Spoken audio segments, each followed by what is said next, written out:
رکیے، اگر آپ کو لگتا ہے کہ پاکستان کو صرف سیلاب سے خطرہ ہے تو آپ حقیقت سے بالکل انجان ہیں۔ زلزلوں کی خطرناک فالٹ لائنز پر بیٹھا، گلیشیئرز کے پگھلنے اور شدید خشک سالی کا سامنا کرنے والا پاکستان اس وقت دنیا کے کثیر الآفات یعنی ملٹی ہیزرڈز ممالک کی لسٹ میں شامل ہے۔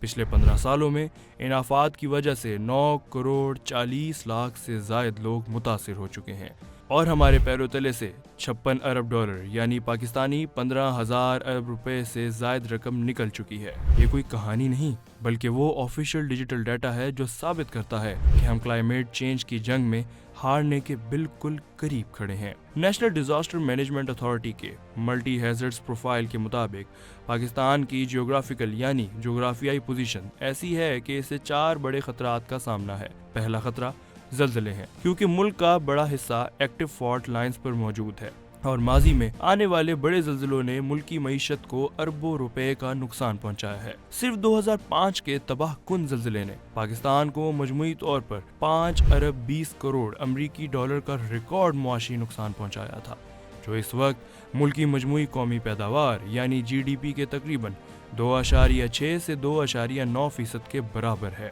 ورلڈ بینک اور ایشین ڈیولپمنٹ بینک کے آفیشیل ڈیٹا کے مطابق جو اس وقت ملک کی مجموعی قومی پیداوار یعنی جی ڈی پی کے تقریباً 2.6 سے 2.9% کے برابر تھا۔ ورلڈ بینک اور ایشین ڈیولپمنٹ بینک کے آفیشیل ڈیٹا کے مطابق اس قدرتی آفت کے نتیجے میں کم از کم 87,000 سے زائد افراد جاں بحق ہوئے، جن میں 19,000 سے زائد اسکول کے معصوم بچے شامل تھے، جبکہ 1,30,000 سے زائد لوگ شدید زخمی ہوئے۔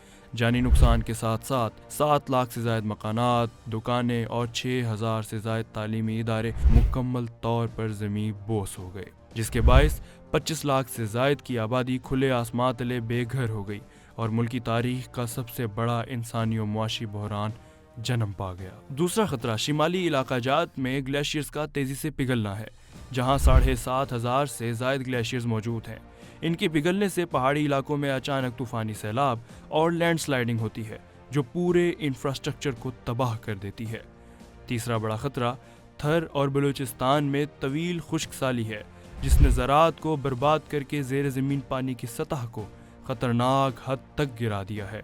اور چوتھا خطرہ ساحلی علاقوں میں آنے والے سمندری طوفان ہے۔ معاملہ صرف نقصان کا نہیں بلکہ رسپانس کا بھی ہے۔ نیشنل ڈیزاسٹر مینجمنٹ اتھارٹی نے اب ڈیٹا بیسڈ فیصلے کرنے کے لیے electronic multi hazards vulnerability and risk assessment system کا آغاز کیا ہے۔ اس ڈیجیٹل مانیٹرنگ سسٹم کے تحت ملک کے 70 اضلاع کو ہائی رسک یعنی شدید خطرے والے علاقوں میں شامل کیا گیا ہے۔ پاکستان کو مستقبل میں آفات کے نقصانات کم کرنے کے لیے پیشگی منصوبہ بندی، مضبوط مقامی اداروں، جدید ٹیکنالوجی، عوامی تربیت اور موسمیاتی تبدیلی کے مطابق پالیسیوں کی ضرورت ہے۔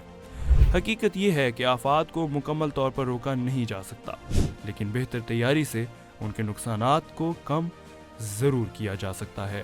اصل کامیابی یہ نہیں کہ آفت کے آنے کے بعد کتنی تیزی سے مدد پہنچائی گئی، بلکہ کامیابی یہ ہے کہ آفت کے آنے سے پہلے کتنی زندگیاں محفوظ بنانے کی تیاری کی گئی۔